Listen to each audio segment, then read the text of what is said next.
Welcome. You're listening to Ask the Doulas, a podcast where we talk to experts from all over the country about topics related to pregnancy, birth, postpartum, and early parenting. Let's chat. Hello, this is Kristin with Ask the Doulas. My guest today is Mark Wilhelmson, and he is with Our Child's Keeper. Welcome, Mark.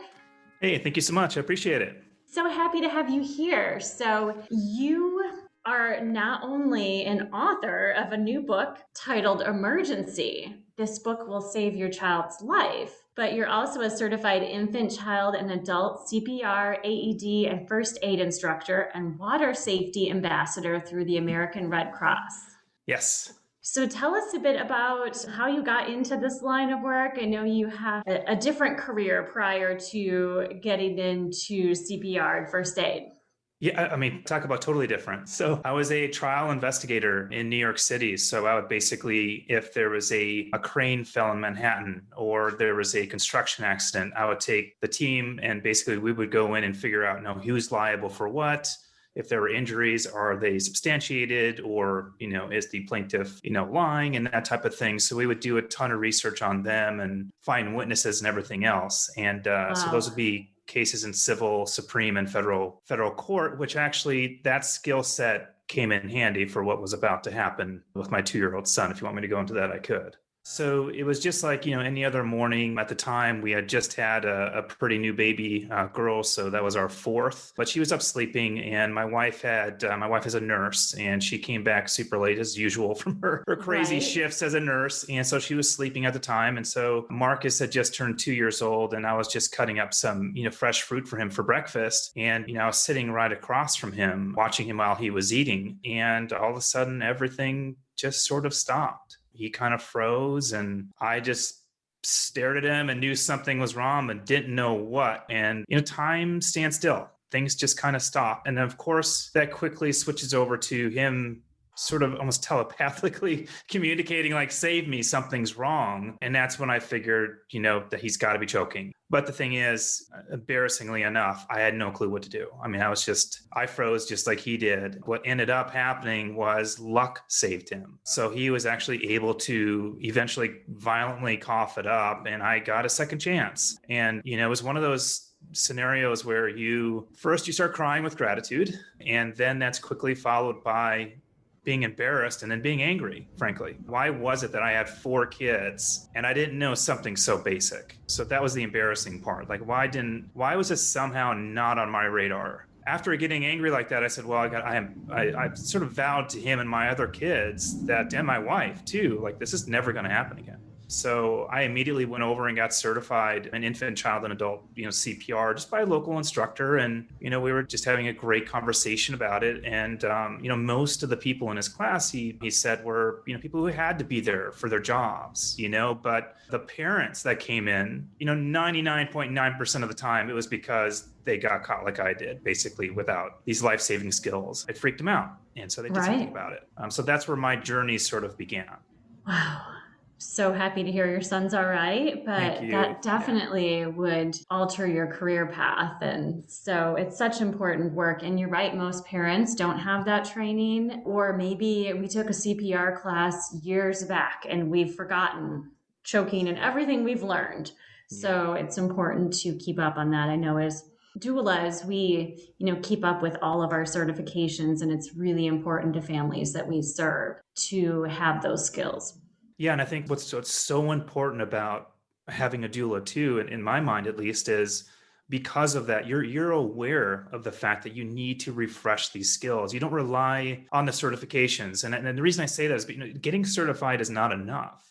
The way our memories work, again, as an investigator, I just took this problem and went several layers deep. And one of the things is like, we have terrible memories. We have, within 24 hours, we'll forget up to 60% of what we just learned. And within 48, it's up to 80%. So it's sort of like, scoring an A on a Monday and failing that same test on a Wednesday. When it comes to life-saving skills, you can't fail. Right. So you have to have regular refreshers. And so I found that out, again, like through the certification classes when a client of mine in New York, found out kind of the story behind getting certified. And he said, well, what would I do for my daughter? And I think she was 13 or 14 at the time. And I forgot the steps already. And that was just a few days later. And I was like, wait a second, like what is going on? I couldn't go back and explain the sequence to him. So that's when my path started to just, again, take another several layers. I'm like, well, not only do I need refreshers, but just from a knowledge perspective, not so much as a career, but from a knowledge perspective, I also want to, become an instructor and just really dive deep, not only in the subject, but also refresh and then teach other parents how to do the same thing so they don't ever have to be sort of caught with that basically balancing act between tragedy and luck. Right. And I love that you incorporate water safety. There are so many accidents. I mean, I live in Michigan where there's water everywhere. And so with drowning, young children going into a pool or a pond in their backyard, a river, and so on.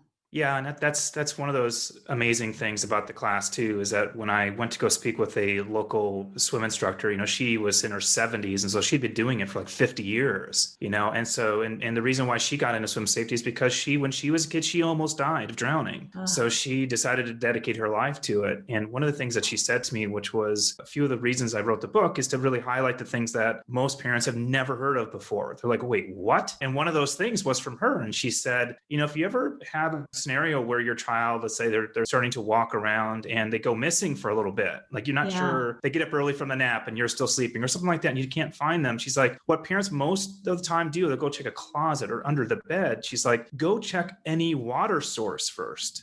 Because they're top heavy. They could tip over into a toilet, into a tub, there's been instances where it's been a dog bowl, like a dog bowl with water bowl, and kids have drowned in that. And, and then also a couple other things is to use technology. Like our house is fitted. We have Alexas all over the place. So if something goes wrong, I can literally broadcast to the entire house and tell them what's going on. Like if my daughter Lana went missing, I could say, hey, everybody, Lana's missing. Go check water sources. Marcus, you do this. Yeah. And so it's not only using the people around you, but, technology like those Alexas, you can outfit your house for like a couple $100. It's ridiculous. So it's fantastic, so we have all of these tools. It's just really a matter of sort of giving over the old hump of human beings where it's not going to happen to me, right? Until it does. Right. So, yeah. So obviously our doula clients, are preparing for baby's arrival, and we have a Becoming a Mother course, and our students are really trying to figure out what classes are important to take, at what point in pregnancy, or can some things wait until later. What is your suggestion for expecting parents on when they should take these child safety courses, and how many times they should refresh outside of, obviously purchasing your emergency book and having it on hand? Yeah. So what I love about that course you're talking about, I believe you have like 6 modules, so video courses that you can reference and refresh, right? So as far as the timing is concerned, in my research, what I found is that about 8 weeks before you give birth would be a good time to start the process. Because if you think about it, it may even be before that. It's really kind of specific to the person. But when they're starting to, for instance, create the sleep environment, like how to create a safe sleep environment, that's something we cover. And I know you definitely cover it, right? So it's definitely. Like, yeah, for sure. So, it's just a matter of there's so many things that are going to be happening. I said this to a friend of mine the other day who's going to be giving birth pretty soon. It's just like, no matter how many times on the 4th child, like you never leave the hospital like, I got this. It just doesn't happen, So all that knowledge is out the window. Unique. Yeah. They all have different needs, temperaments. So there's no manual. Yeah. And as far as doulas too, it's like, I know a big part of what you do is also breastfeeding, and with our youngest, just to kind of hammer that point home a little bit is, she was born with severe allergies and even allergies to the breast milk. And we didn't even know that there was something that there was a medical grade formula. We had no clue. So what do? We ended up going in and out of the hospital, testing things out. And that would have been a helpful piece of knowledge, And it's really about surrounding yourself as a parent with experts such as yourself and the knowledge. And as far, again, with the timing, we talk about life-saving skills, and that the emphasis is on the word skill. So if you kind of marry that with an emergency, one thing I like to say, and I think it's true, is we really only panic when we don't have the skills to solve the problem, right? So for me, it's like, well, how long does it take you individually to really learn a skill? And then as far as refreshing, to your earlier question, is, if you actually learn that skill, really believe you have a handle on it, refresh it every month at least. And then also, we have something that I created just a PDF that we give out for free, which is just called a babysitter's checklist. And the reason we do that is to really highlight some of the basic things parents should think about, once the kids get to the age where they actually have a babysitter.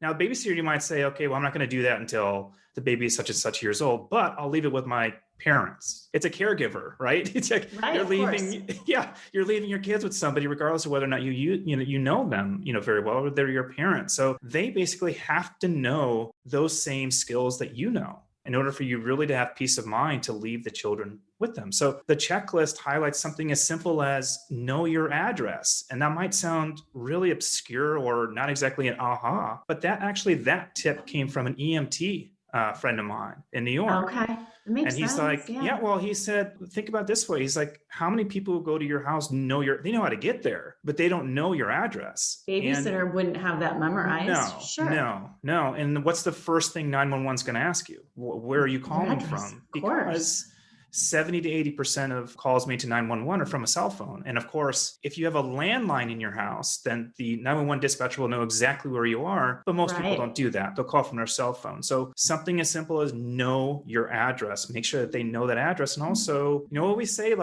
just spring for an extra $5, $10, have them come 15 minutes early and watch some videos on how to perform baby CPR, how to perform child CPR, choking. Get these refreshers in your babysitters and give them access to it.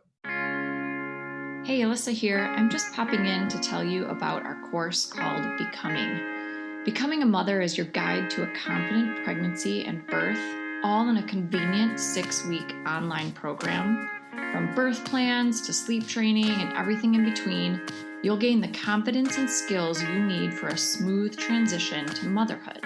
You'll get live coaching calls with Kristin and myself, a bunch of expert videos, including chiropractic care, pelvic floor physical therapy, mental health experts, breastfeeding, and much more. You'll also get a private Facebook community with other mothers going through this at the same time as you to offer support and encouragement when you need it most.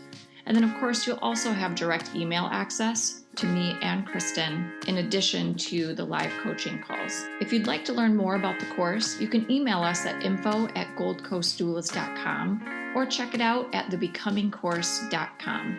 We'd love to see you there. Right. And there's so many different trainings. Even if someone is trained, it could be an online, simple versus an in-person, skill assessment. So even asking for certifications and trainings, there are different types and levels. And so that's a good point. Yeah. And the thing about certification, I don't want to knock on certification because, of course, we highly encourage everybody to do that. And the reason being is not necessarily from a knowledge perspective, because like I said, you're unless you're in the top 10%, you're probably going to forget that, right? Exactly. And when you're in a state of panic, you're completely useless in a state of panic, right? So what we say, though, is that from a CPR certification perspective, not to focus on the certification so much. Yes, you will get that, but the actually handling the mannequins, knowing what it feels like to give proper compressions at the correct rate and how to do a proper rescue breath. Because the mannequins these days that you train on, they have lungs, they have these airbags, that act as lungs. And we have these little meters on there that can tell you if you're going too slow, too fast, so that just getting that sort of the kinesthetic, part of it, so you can actually feel what it feels like to do it correctly is, again, just another level you can take. So get certified by all means. And that's why we chose our nanny. We've had nannies for years, and we chose them from an international agency because they required that. And you can make sure that they got trained on that. But at the same time, as I was going through this process, I understood that wasn't enough. So I would actually not only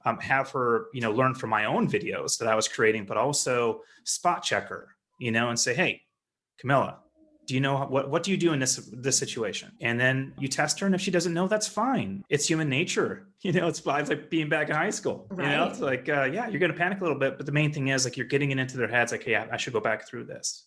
Yeah, it's not something you use every day, so it's easy to forget. So refreshers are very important. Now, you had mentioned a bit about self-reliance and the time it takes for emergency vehicles to arrive when you call 911, and really just being able to act quicker than just calling Yeah. 911. Yeah, 911 was one of those things that when I was doing my research, which just freaked me out. I mean, it was the average response time nationally of 911 is over 10 minutes. And Wow. so, your baby or your child could become unconscious, or even an adult, within under 2 minutes, right? So it's not only that, but also, again, doing the research on 911 is they're also an auditory system, and most of us are visual learners. So here we are, like we're in a state of panic. We don't know what to do. We call 911. They tell us the first thing after getting their address is to remain calm. It's like, great, thanks. Like that's not so easy. Right. And then the next thing is they're going to start giving you instructions that are auditory. You can't see what's going on. Then you have to be able to visualize it and do it in a panic state. It's just one problem after the other. And then also 911 too is that they're also, understaffed a lot of the time as far as the technology. It's outdated. One of the things, like if you go to ourchildskeeper.com /911, like we have this amazing video, and it's basically a reporter who is calling a 911 dispatcher from his cell phone. And he says, "Can you tell me where I'm calling from?" And she gives an address. Now she gives the address right in front of the director of that 911 dispatch center. Uh-huh. And do you know she gives the address that's a quarter of a mile away? Oh, no. Now he's standing inside the dispatch center, overlooking the call center where she's sitting, and the address is a quarter of a mile away. So it's not there. I mean, listen, I say this in the book too. It's like I'm not in any way sort of ripping into the 911 dispatchers, police, firemen, none of that stuff. It's just the bottom line is it's the system. And they all do their very, very best with what they have. But what my whole philosophy is, do that research, find out what are the gaps. And then parents really need to be self-reliant and fill those gaps themselves and not rely on someone else to save their own children. Sure, do you call 911? Absolutely. Do it every single time so somebody is on the way. Even because, just to take a scenario like choking, let's say they choke on a screw and you're able to get it out. Is everything okay then? No. They might have lacerated their esophagus. There could be any number of internal injuries. So you still want that EMS to come there immediately. Same thing with allergic reaction. That's what I mean is we have to do our very best. But the statistic I found was that 72% of parents aren't even aware of the fact that the number one cause of childhood deaths are from accidental injuries, these accidental, unintentional injuries, most of which could have been prevented. Yeah, so they're not even aware of it in the first place. Right. And you obviously cover poison. I mean, a lot of parents are worried about child-proofing, during pregnancy and getting the house ready and what, once baby starts crawling, what needs to be in a way. Do you get into just safety with material like poisonous materials and so on? Yeah, not only poisonous, but also I did a video a little while back called Be Your Child's Detective, I think was the title of it. And it was basically get down on their level. And that really came from another one of these personal got lucky situations where we had some furniture that was being put together back when my oldest son was just crawling. Yeah, he was crawling and I came home from work one day and he crawled over to say hi to me, obviously. But I noticed when he smiled, I noticed something shiny in his mouth. And I was like, what in the world? And I just calmly went over. And because I figure if I startle this kid or, if he swallows, whatever that is, and it turned out to be a screw. So the guys came over, they put together the couch, and there was a screw under there that he could reach. Put it in his mouth. Now, is that their fault? Yeah. Well, yeah, but at the same time, it's our fault too, right? It's like no one knew it was there. Yeah. No, but you have to. I think that's another thing. Be your child's detective. In other words, get on their levels and do a scan. What is down there that I can't see as an adult standing up 6 feet tall or whatever you are, and get down on their level. What can they see? Where can they put their hands in there? And so it goes beyond just basic childproofing with the usual stuff. But also goes to really being situationally aware and saying, okay, well, if my child is crawling in this room, what could they maybe see or reach that I'm not thinking of? And that could just be a screw like that. Yeah. Lamp cord. It could be a lamp cord. It could be any number of things. But that could have done serious damage to him. For sure. Yeah. So any other tips from emergency to share with our audience? Oh man, we have a ton. I did a chapter called Parent Awareness, and the million little things is what I called it. And it was basically, there are so, when you really look at a tragedy or even an injury, but basically if you think about statistically speaking, and it's super sad, just one of these statistics that I can't get out of my head. And again, it's one of those reasons for the book is like this year worldwide, nearly 1 million children will not make it to the age of 5. Now, that's not due to war, famine, or disease. This is due, again, right back to these are unintentional, accidental injuries, most of which could have been prevented. And so, when you really look at those statistics, there's a lot of things that usually happen around one of these tragedies. Like there's a lot of little things that have to kind of come into place for that thing to happen. Failures in a number of different areas. And so for me, I really wanted to create a chapter on parent awareness. Like really, one of the mothers told me, she's like, these days, she says, awareness is a skill. Yes, for sure. And there's so many distractions. Yeah. And I tell parents, I'm like, listen, if you're looking down at your phone, that means you're not looking up at your kids. Right? True. So, and then the million little things, I really want to just start sort of a list of those tips that most parents have not heard of. The one I'll just say is never feed your child while they're in a car seat. Now, how many times have you done that? How many times have I done that? I mean, I've done it. Yeah, I mean, all 4 kids. And I'm like, wait, what? And this was actually from the original CPR instructor who had been doing it for so many years. He heard every story under the sun. And it made so much sense. Yeah, because he said, listen, he says, choking is a silent event. What you think they may be sleeping or whatever it is, like they could be unconscious. And then by the time you get to the destination, which could be 20, 30 minutes or more away, it's way too late. So by all means, feed them something before they go and when they get there. And if you just, if it's a super long trip, that's when you have smoothies. You have something with the consistency that should not really be a choking hazard. So really, again, situationally aware, right? What could go wrong here and how can I really prevent that stuff from happening? And we really wanted to highlight a lot of those stuff in the book. And then, of course, with the training itself, if something does go wrong, now at least you have a visual way of learning how to, save that child. Yeah, that's very helpful. I used to feed my kids puffs, but you're right, they could choke and you'd have no idea. No idea. Yeah, we did the same thing.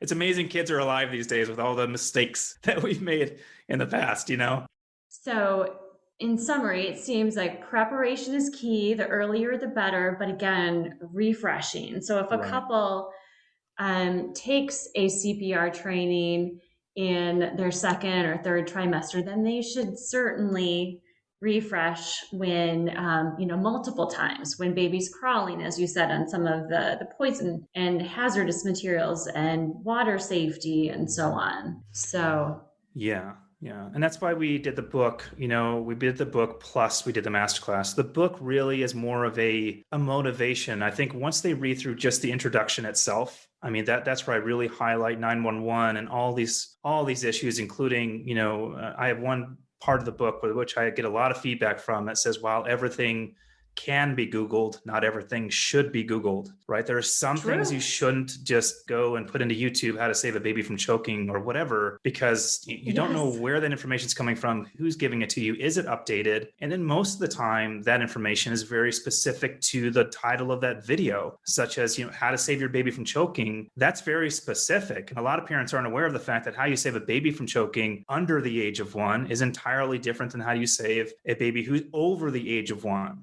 It's just like you've done with your video series as well. It's really creating a place where it's on demand and they can go there 24/7 from anywhere, anytime, on basically nearly any device and watch these videos and get these refresher skills all within just a few short minutes.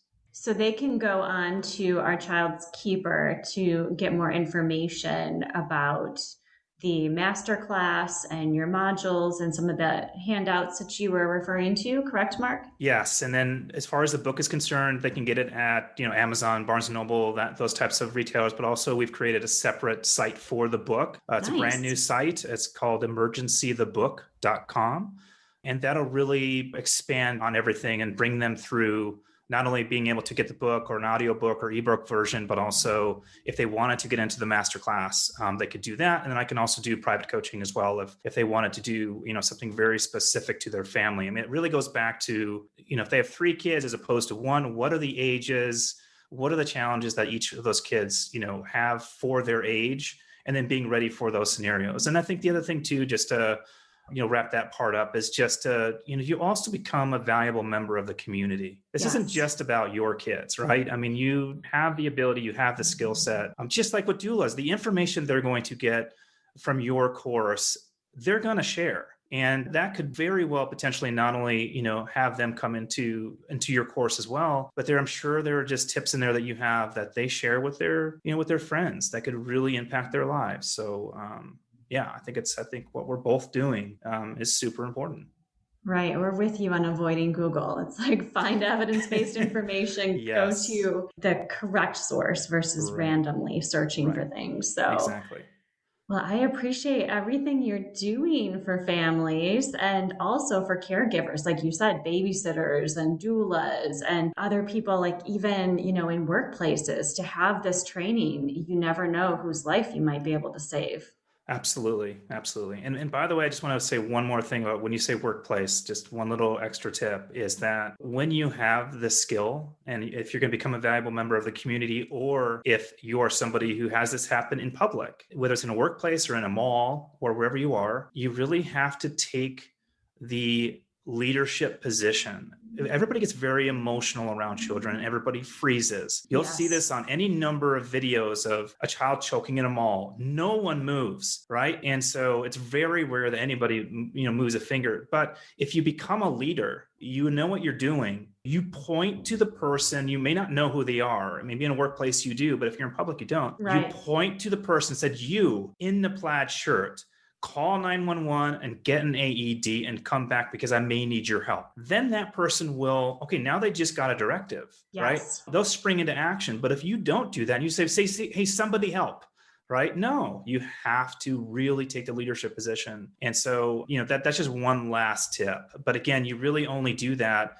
We stress that in our masterclass, really to just, I think children, I have a quote on the website and I don't even remember my own quote, but it's basically, I have so many quotes at this point, but it's basically, I feel like children are really looking to us to be their leaders, right? To hold them up, keep them safe, and they deserve it. And so, looking at as a parent, as the protector, but also as the leader, and that goes for mothers and fathers. We have to know these skills on an individual basis, not rely on even your wife or your spouse, your partner, whoever it is. You have to be self-reliant. And then when you're leaving the person with somebody else, understand that you're leaving with somebody else, then make sure that they have that same or better skill set than you have. Right, exactly.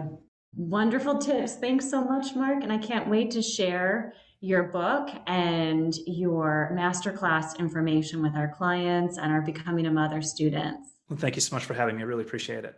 Take care. Take care. Thanks for listening to Ask the Doulas. For more information about Gold Coast Doulas, visit us on our website, goldcoastdoulas.com. We're also on Instagram, Facebook, and YouTube. If you like this podcast, please subscribe and give us a 5-star review. Thank you. Remember, these moments are golden.